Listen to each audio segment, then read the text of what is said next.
শিমুল ভাই আপনার এত বড় ওজন আমি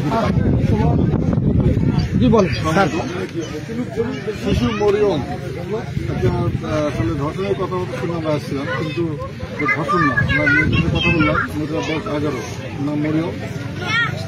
বাকি বয়স্ক লোক নাজিমুদ্দিন নামের লোকটা তাকে ডেকে নিয়েছে এই জায়গাতে, সুইচ গেটের এখানে। এটা হচ্ছে বিরল থানাধীন 12 নম্বর রাজারামপুর ইউনিয়ন, রামনগর মৌজা মধ্যে পড়ছে। তো আমরা মনে করছিলাম যেটা হলো আমাদের শহর থানার মধ্যে, কিন্তু না, এটা বিরল থানার মধ্যে। এখানে আমি প্রাথমিক অনুসন্ধান করে যা পাইলাম, এটা হচ্ছে শিশুকে গায়ে শ্লীলতাহানি ঘটাচ্ছে, শ্লীলতাহানি। তো এটা আমি থানা বিরল থানাকে বলবো প্রযুক্ত ব্যবস্থা নিয়ে। ধন্যবাদ।